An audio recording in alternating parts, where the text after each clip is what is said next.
그런데 바리새인 중에 니고데모라 하는 사람이 있으니 유대인의 지도자라. 그가 밤에 예수께 와서 이르되, 랍비여, 우리가 당신은 하나님께로부터 오신 선생인 줄 아나이다. 하나님이 함께 하시지 아니하시면 당신이 행하시는 이 표적을 아무도 할 수 없음이니이다. 진실로 진실로 내게 이르노니 사람이 거듭나지 아니하면 하나님의 나라를 볼 수 없느니라. 사람이 늙으면 어떻게 날 수 있사옵나이까? 두 번째 모태에 들어갔다가 날 수 있사옵나이까? 진실로 진실로 내게 이르노니 사람이 물과 성령으로 나지 아니하면 하나님의 나라에 들어갈 수 없느니라. 육으로 난 것은 육이요 영으로 난 것은 영이니 내가 네게 거듭나야 하겠다 하는 말을 놀랍게 여기지 말라. 바람이 임의로 불매 네가 그 소리는 들어도 어디서 와서 어디로 가는지 알지 못하나니 성령으로 난 사람도 다 그러하니라. 어찌 그러한 일이 있을 수 있나이까? 너는 이스라엘의 선생으로서 이러한 것들을 알지 못하느냐? 진실로 진실로 내게 이르노니 우리는 아는 것을 말하고 본 것을 증언하노라. 그러나 너희가 우리의 증언을 받지 아니하는도다. 내가 땅의 일을 말하여도 너희가 믿지 아니하거든. 하물며 하늘의 일을 말하면 어떻게 믿겠느냐? 하늘에서 내려온 자 곧 인자 외에는 하늘에 올라간 자가 없느니라. 모세가 광야에서 뱀을 든 것 같이 인자도 들려야 하리니 이는 그를 믿는 자마다 영생을 얻게 하려 하심이니라. 하나님이 세상을 이처럼 사랑하사 독생자를 주셨으니 이는 그를 믿는 자마다 멸망하지 않고 영생을 얻게 하려 하심이라. 하나님이 그 아들을 세상에 보내신 것은 세상을 심판하려 하심이 아니요 그로 말미암아 세상이 구원을 받게 하려 하심이라. 그를 믿는 자는 심판을 받지 아니하는 것이요 믿지 아니하는 자는 하나님의 독생자의 이름을 믿지 아니하므로 벌써 심판을 받은 것이니라. 그 정죄는 이것이니 곧 빛이 세상에 왔으되 사람들이 자기 행위가 악함으로 빛보다 어두움을 더 사랑한 것이니라. 악을 행하는 자마다 빛을 미워하여 빛으로 오지 아니하나니 이는 그 행위가 드러날까 하며 진리를 따르는 자는 빛으로 오나니 이는 그 행위가 하나님 안에서 행한 것임을 나타내려 함이라. 안녕하십니까 여러분, 반갑습니다. 오늘 또 큐티로 기막힌 하루를 여는 1월 6일 수요일 새벽입니다. 오늘 새벽에 하나님께서 우리에게 허락하신 본문은 요한복음 3장 1절부터 21절까지의 말씀입니다. 본문에서는 예수님과 니고데모의 대화 내용이 나와 있습니다. 그리고 사도 요한은 이 니고데모를 아주 자세하게 설명을 하고 있습니다. 1절 말씀에 보면 그를 향해서 그런데 바리새인 중에 니고데모라는 사람이 있으니 유대인의 지도자다라고 합니다. 니고데모는 바리새파에 속해 있었고 그 나라 관원, 즉 70인 공의회의 회원이었습니다. 그리고 그는 율법에 정통한 랍비였던 것으로 보아 다른 사람들보다 훨씬 앞서 있는 사람이었습니다. 바리새인 중에라는 것은 물론 니고데모에게 있어서 백성들 앞에 명예로운 칭호였을 것입니다. 그러나 이 복음서 저자는 이 바리새인이라고 칭한 이유가 오히려 그것이 니고데모로 하여금 담대히 그리고 자유롭게 그리스도에게 나아오지 못하도록 하는 장애물이 되고 있음을 지적하고 있는 것이기도 합니다. 바리새파 사람들은 자기들이 성경의 골수와 숨은 뜻을 소유하기라도 한 것처럼 율법의 유일한 해석자로 자처했던 것입니다. 이런 잘못된 사상은 이들을 운둔자와 같이 일반인의 생활을 버리고 인간의 습관을 포기하고 있었기에 많은 사람들은 바리새파를 더 높이 평가하고 있었습니다. 이런 사회적 분위기에 있었던 니고데모가 지금 예수님을 찾아온 것입니다. 비록 2절 말씀에서 보면 예수님을 찾는 시간이 밤이었음을 보아 겁이 많고 소심한 성격의 소유자이거나 매우 세심한 사람이라는 것을 짐작하게 합니다. 하지만 그는 지금 자신이 가지고 있는 지식의 한계를 깨닫고 어느 날 표적을 보이신 예수님을 만나고자 했습니다. 그리고 부족한 이 2%를 메우기 위해 질문을 합니다. 예수님과 니고데모의 대화를 보십시오. 동문서답이라는 속담이 생각날 정도로 소통이 안 되고 있는 장면이 보입니다. 예수님께서는 사람이 거듭나지 아니하면 하나님 나라를 볼 수 없느니라 라고 하시고, 니고데모는 사람이 늙으면 어떻게 날 수 있습니까? 두 번째로 모태로 들어갔다가 날 수 있습니까? 라고 이해가 되지 않아 다시 묻습니다. 율법에 능통한 자인 그였지만 전혀 예수님의 말씀을 알아듣지 못하는 장면입니다. 질문해 보겠습니다. 여러분은 말씀이 잘 들리십니까? 니고데모는 자신이 가지고 있던 지식과 지위가 오히려 말씀을 들리는 것에 장애를 주었습니다. 여러분에게 있어서 말씀이 들리지 않도록 하는 장애물과 같은 요인은 무엇입니까? 두 번째로, 니고데모는 예수님의 말씀에 이해가 되지 않아도 끊임없이 질문하고 또 질문합니다. 예수님께서 사람이 물과 성령으로 나지 아니하면 하나님 나라에 들어갈 수 없다고 하니 니고데모는 어찌 그러한 일이 있을 수 있나이까? 라고 또 묻습니다. 이때 예수님께서는 너는 이스라엘 선생으로서 어떻게 이런 것을 알지 못하냐고 책망을 하시며 다시 가르쳐 주심을 멈추지 않고 바로 모세가 놋뱀을 높이 든 것을 쳐다보므로 생명을 얻었던 출애굽 때의 사건을 상기시키십니다. 율법에 능통한 니고데모였지만 영적인 면에는 허당이었던 그에게 예수님은 너무도 자세한 영생의 비결을 말씀해 주고 계시는데 무엇입니까? 바로 놋뱀이 들린 것처럼 예수님도 십자가에 높이 들려야 하고 그 예수님을 믿기만 하면 영생을 얻게 하시려는 것임을 알려주고 계십니다. 거듭남의 비밀은 다른 것에 있지 않습니다. 바로 십자가의 예수님을 바라보고 믿는 것에서 시작됩니다. 또한 하나님의 나라는 바로 이 믿음으로 들어갈 수 있는 것입니다.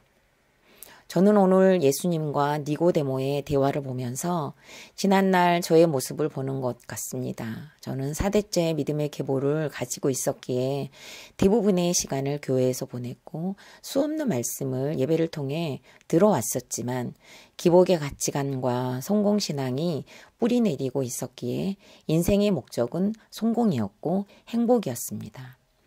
그랬기에 성공과 행복을 위해서 제가 할 수 있는 열심과 성실로 인정받고 칭찬받기 위해 쉬지 않고 달리며 육으로 난 것들만을 건지려고 아둥바둥 살았습니다.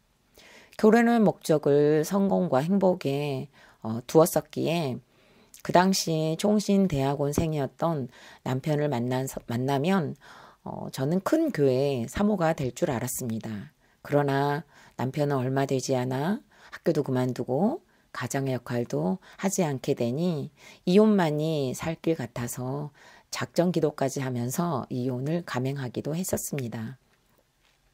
너무 감사하게도 목사님께서 큐티 사역으로 전환하시면서 그동안 니고데모처럼 말씀의 말귀를 못 알아들었던 제게 성령의 도우심으로 말씀이 들리고 제가 보이는 표적들이 나타나면서 그동안에는 제가 가정을 지켰다고 착각했었는데 말씀이 들리니 가정이 지킨 사람은 남편이었다는 고백과 함께 수많은 적용들을 해가며 5년이라는 시간을 보냈습니다.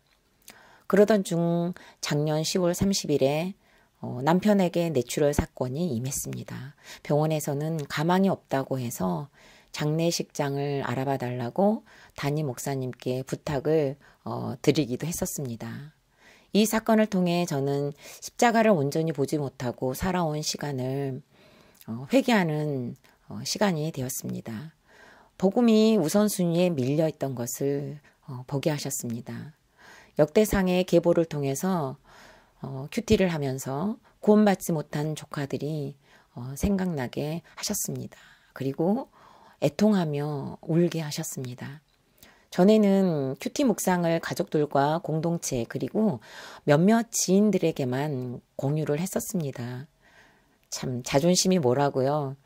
이 알량한 자존심이 그 시댁 식구들한테는 알리고 싶지 않더라고요. 굳이 꼭 그렇게까지 해야 되나 그랬었는데 남편이 뇌출혈로 눕게 된 시간이 오게 되니까 창피함도, 부끄러움도, 수치심도, 자존심도 온데간데 없이 사라지고 하루빨리, 정말 하루빨리 예수님을 알려야겠다는 생각이 정말 온전히 수면 위로 올라오게 된 것을 체험했습니다.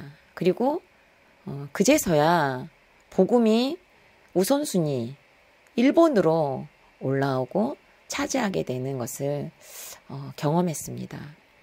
그래서 결국 시누이들, 고모부님들, 조카들, 조카며느리, 조카사위들을 톡방에 초대를 하고 그동안 하나님께서 허락하신 가정의 제사장인 남편을 도와야 하는 아내로서의 역할을 하지 못하고 남편을 무시하고 판단하고 정죄했던 죄들을 놀이하는 적용을 하게 하심으로 하나님과 함께하는 질적인 영생의 단맛을 보게 하셨습니다. 질문해 보겠습니다. 여러분은 지금 어디를 보고 계십니까? 사건이 먼저 보이십니까? 고난이 먼저 보이십니까? 아픔이나 실패, 무너진 것이 먼저 보이십니까? 그 너머를 한번 봐보시기 바랍니다. 구원의 기쁜 소식을 안고 계시는 십자가의 예수님을 보는 시력을 회복하시길 바랍니다. 마지막으로 16절부터 21절까지의 말씀에서 하나님의 꿈, 하나님의 유일한 소원이 나와 있습니다. 여러분 오늘 16절 말씀을 올해 허락하신 하나님께 영광을 돌립니다.